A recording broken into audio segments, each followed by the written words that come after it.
The Dominican Republic. When you hear the name, your mind probably goes to turquoise water, endless sun, right? A paradise. But if you look just a little closer, you'll find a story that was forged in fire. A nation of absolutely staggering contradictions, where incredible beauty and shocking brutality have always existed side by side. And you can see this paradox etched right into its landscape. I mean, think about this. This one island is home to both the highest peak in the entire Caribbean, Pico Duarte, soaring over 3,000 meters into the sky, and its lowest point, Lake Enriquillo, a salt lake sitting 45 meters below sea level. It's like the nation literally holds both heaven and earth within its borders. And really, that geographical paradox, it's the perfect metaphor for the country itself. How does a top-tier tourist destination emerge from a century of relentless, violent struggle? How does the Caribbean's largest economy rise up while still wrestling with such deep-seated challenges? Well, to find the answers, we've got to journey back into the fires that forged this nation. That story begins not with some grand declaration, but with a desperate fight for the right to even exist.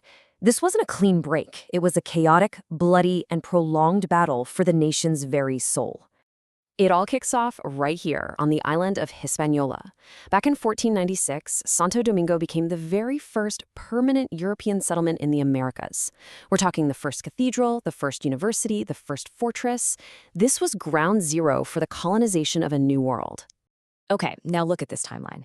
It just reveals the nation in a state of constant whiplash. I mean, just try to imagine this. In 1821, they declare independence from Spain, only to lose it a few months later. Then they spend the next 22 years under Haitian rule. A brutal war in 1844 finally brings independence, but even that doesn't last. By 1861, Spain has re-annexed them. It took one final bloody war to permanently restore their sovereignty in 1865. This wasn't the birth of a nation, it was a trial by fire. So, for the first 72 years of its so-called independence, the Dominican Republic was just in a constant state of war. Against foreign invaders, against colonial powers, and a lot of the time, against itself in devastating civil wars. Just surviving was the only victory they could hope for. You know, all of this constant struggle, it created a vacuum, a desperate yearning for stability, no matter the cost.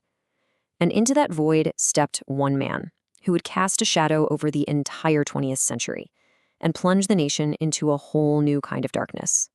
31 years. For 31 years, one man's shadow fell across the entire nation, General Rafael Trujillo.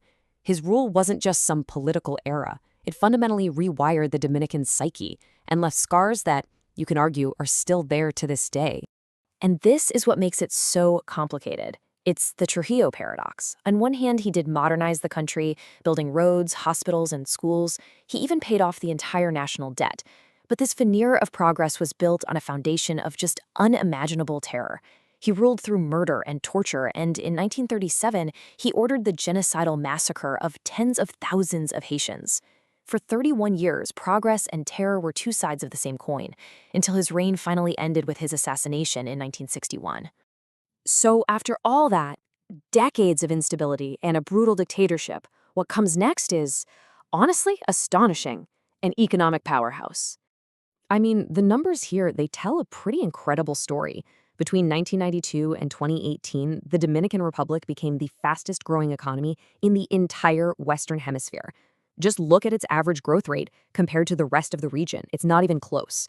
This wasn't just a recovery, it was an absolute economic explosion. So how did they do it? Well, the key was diversification.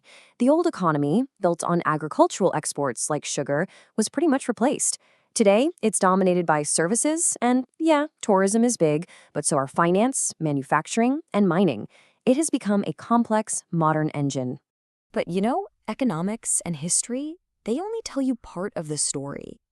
To really understand the Dominican Republic, you have to get to know its people, its soul, and the vibrant culture that gives it so much resilience.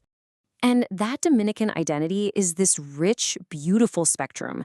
The 2022 census shows that nearly 72% of the population identifies as mixed race. So this isn't some simple black and white picture. It's this incredibly complex blend of heritages that has created a totally unique national identity. And to really get this identity, you've got to understand one single word: Indio. Now, in the Dominican Republic, this term doesn't mean indigenous.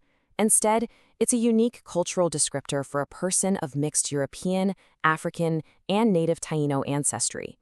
It's a word that really embraces that blend, the tri-racial foundation of the Dominican people. And you can feel this unique energy in the country's passions.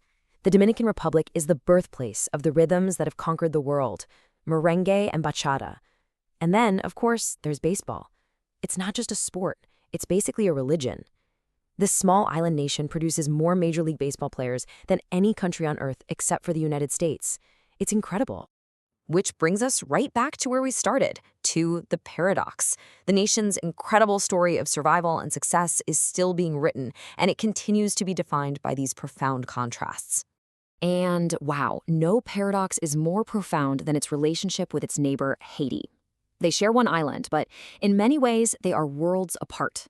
It's a border defined by deep economic disparity and a long, painful history, fueling tensions over migration that continue to shape the destiny of both nations. And so, the Dominican Republic remains a paradise forged in fire, a nation of soaring peaks and deep valleys, of joyful rhythms born from a history of pain, of economic success that still grapples with the shadows of its past.